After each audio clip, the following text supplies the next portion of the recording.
like, and subscribe. Welcome to Saints at MUMC. We have a very special guest today. Her name is Beverly Jonas. We call her Bev. So Bev, thanks for coming today. And I'm looking forward to hearing your life stories. Tell us about your childhood, the years that you were growing up, your family. Well, I had, of course, I'm an only child, so I was with my Oh, you're mom. the only child? Yes. All right. So I was with my mother and father a lot. I mean, like after church, we would take Sunday drives, Wow. get our dinner, Is that have right? dinner, Yeah, and that's we right. go. Yeah. We spent a lot of time with my grandmother and grandfather. They That's true. usually went with us. That's right. And my best times were in the summer as I got older. Not when I was a baby, but when I got older, like 10, 11, I used to like to spend my summers with my grandmother and grandpa at their house. So where were they? In They New were in Jersey? the same town, but they had their own house, and they Yeah, had that's right. they had built a house out in the country area, more country Yeah, area. that's right. And they had chicken coops, and they had Yeah. big growing vegetables. Yeah. And it was just, I got spoiled rotten because Sure. You're the only. I was the only grandchild for Yeah. over 5 years on both sides of the family, my Oh, is that mother's right? side and my I father's see. side. Now, all these things happening in New Jersey? Yes, yeah, Oh, all in New yeah. Jersey, all Okay. in Monmouth County area. Monmouth County. Yeah, I came from Monmouth. Neptune, that Neptune? area. Oh, yeah, that's right. Close to the Asbury Park then. Yeah, close to Asbury Park, Yeah, which yeah. was our shopping district, actually. It was Yeah. all we had. I heard that Asbury Park was beautiful before the 1960, Oh, it whatever was. the. It was a nice town. Had nice stores. That was where you usually went when you really wanted something. I see. Even when I had my kids, when I wanted their christening outfits or something, I Sure. would go down to Asbury. They had kiddie That's right. shops. That's and, right. That's right. Yeah, it was a very nice little town. And then I spent a lot of time, of course, with my church because I loved the children's choir. Oh. I used to. Do you remember which church you attended at the time? First Baptist Church of Asbury Park. Oh, I grew up see. a Baptist. Oh, that's all right. I'm sorry. Oh, no, no. But then, and it was fun because it was a lot of the kids, several kids from my grade school where I True, went to true. school, Yeah, that's who also went to church there. That's right. And our music director was the at school. Our music teacher Oh, is that was right? the Oh, director yeah. at Okay. the church. So That's right. she would pack us in her car and take us to choir practice. Oh, I see. And we would give her a bad time, of course, being children. But but we had a good time, and I loved doing it. And one of the mothers of one of the boys, she always worked up a little chorus group in the winter. Yeah. And we would go to the local department store, and we Yeah. would sing Christmas carols. Man. And Now, what years are we talking about? Such oh great yeah, time. 50s, back when things were allowed. Now we're not allowed to do I this. think, yeah, the 1950s and all the 60s, church were growing and Yes. packed with so many Yes, people. Not yeah. just Baptists, but also Methodists as well. Yeah, and and I even liked choir right up through my teen years because I went from the children's to the teens, and that was kind of where I spent my time. Oh, I see. And I that see. was that's the biggest things. Like I said, we did our Sunday drives no matter what. My dad we drove around and visited. This is going to sound morbid, but we would visit graveyards where my great grandparents were buried. Well, and, we did just rode around and day trips. They took a lot of day trips, my mom and dad, and we would go to different parks in the area. That's right. It's because you're the only child, so I'm sure they had all the love for you. Yeah. Yeah. I was not so spoiled by them as I was by my grandparents. I see what you mean. My dad, I think, would have spoiled me, but he had to work. So my mother. Now, when you're growing up, the things were not that hard, was it? No, it was easy going, and we had a lot of. I'm not saying freedom when I mean running and doing wild things, but we could go places. Like you ride your bike around a whole block when you were 6 years old, and everybody on the 2 blocks would know who you were. And True, yeah. I can remember my mother saying when I was older, in high school age, we used to walk for several miles from our houses, Oh, a really? group of us, Yeah. to go to the high school basketball games or whatever, or go to the movies. Yeah. And she always said, if there's a problem coming home, just run up to the door and knock on the door, and anybody will help you. Mm-hmm. And it was that kind of freedom. It was Safety, right? safety. There was Yeah. safety out there, and it was nobody felt funny letting you go. That's right. It's a whole life that kids miss nowadays. It is, isn't it? Yeah. Kids so worried about safety that they are discouraged to talk to any stranger. Sure. And we had always had, after the football games on Saturdays, we always had Saturday night dances at the high school.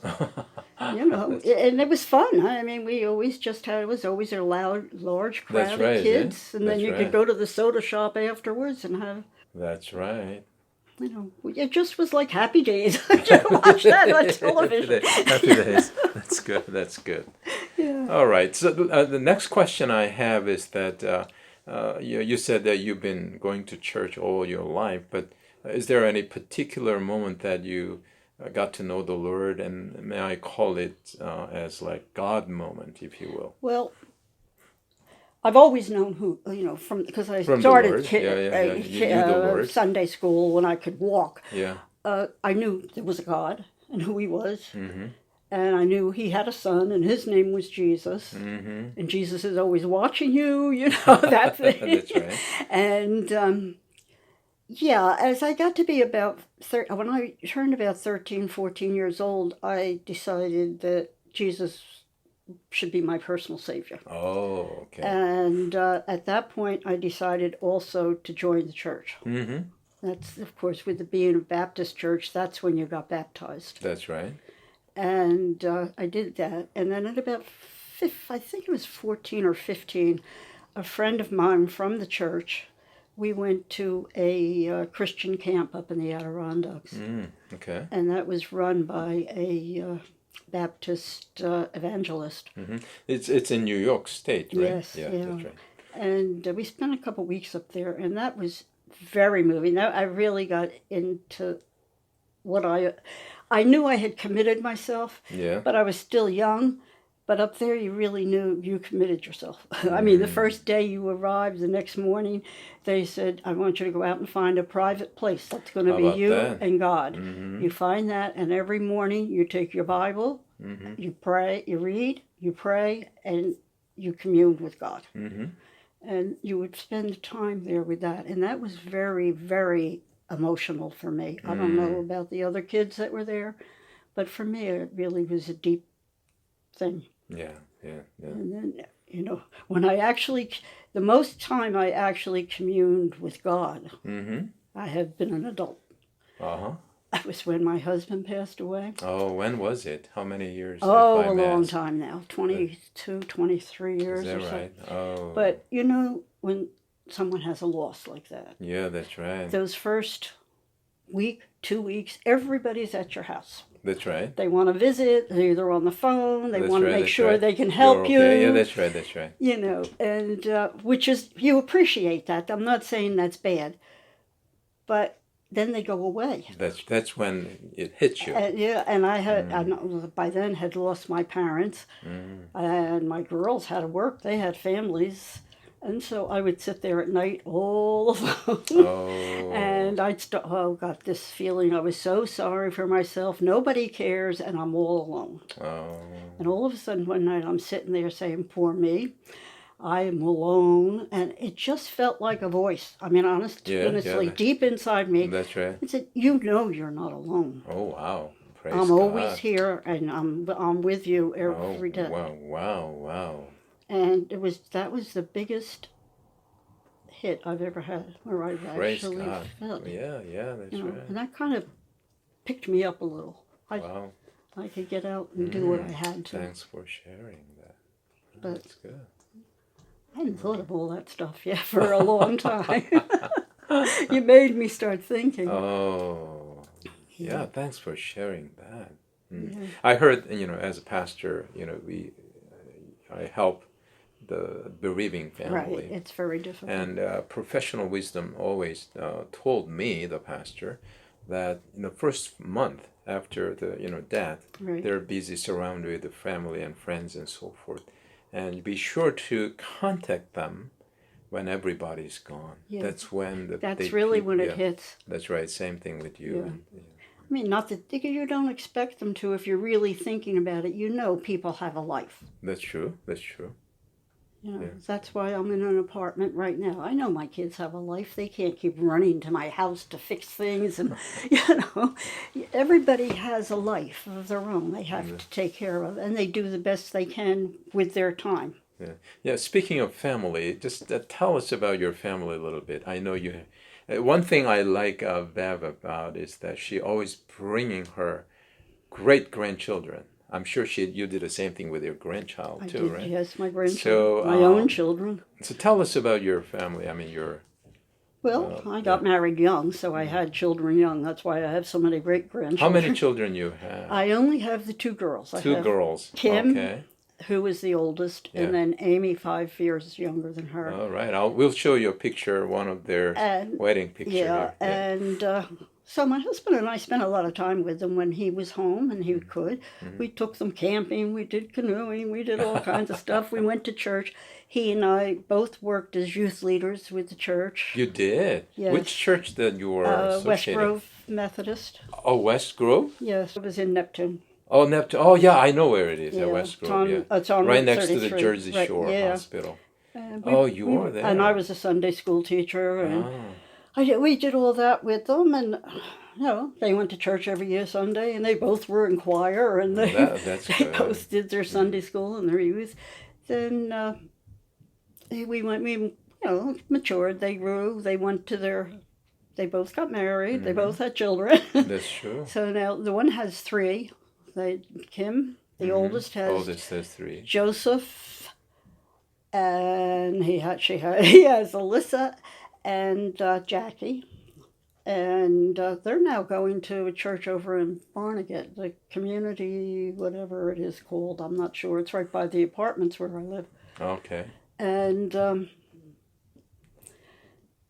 Amy, she has 2 girls and 3 stepchildren. Alex, she got married, and he had 3 previous children previously. 2 boys and a girl, which they don't see 2 of them, but Jonathan moved in with them, and he's at the house as much as the other 2 girls. And they have Megan, and then they have Samantha. Yeah. Samantha just got out of the Air Force. Wow. And Megan now has 4 children. 4 children. I almost missed one there. That's right. And that's Emmett. And Damon, thank you, and Jaden and Gannon. Gannon, yeah. And then Joe, he is married, and he has Joseph, Jackson, and Ryan. Yeah, Joe, the boys, Joseph and Jackson, they are used in Boy to come. Scouts, yes. And now they're in Boy Scouts, and they're very busy with the Boy Scouts. Ah, I see. Yeah, right. they're getting there, and Getting there, yeah, that's right. And next year, Gannon's in kindergarten, so we'll see where we go from there. That's right. That's right. Yeah. I might be able to encourage him to come with me a little bit. Yeah, it is my delight to see Emmett, coming to church as often, and I enjoy Emmett. Emmett being my first. Yeah. And I babysat for Megan's kids the whole time she was working. I started babysitting for him when he was 6 weeks old, and so I kind of. He's kind of right there. He's like almost my child. That's right. That's right. And he's going to be confirmed this coming Sunday too. Yes. Yeah. All right. I'm glad. I'm happy for that. I was a little concerned when he wasn't sure. Yeah, that's right. I was told that he was not interested, and I said, "Well, let me, call." Yeah. I tell you, this COVID thing has really fouled everybody up. It's hard to get everybody back into moving to the direction they should go. True. Even the church got about 2/3 of the regular attendees back. It's very difficult. It is still. And it's hard. I mean, those who can watch it on YouTube do, I'm sure. Yeah. And so they're getting some church. But with like the kids, they've gotten into other things, and it's hard to. It is. No matter how hard, it's hard pulling them out of. when you were growing up, I mean, it wasn't like that. No, and Church was the center. Church was the center, and there was no soccer on the weekends. There was no baseball. There was no traveling. Yeah. And I mean, sure, the kids have a lot to do, and it keeps them busy, but it's at the wrong time. Yeah, I agree. Well. It needs to be at different times, and it's not there. So, with Jesus standing right up there on the wall watching me, I have to do what I'm supposed to do.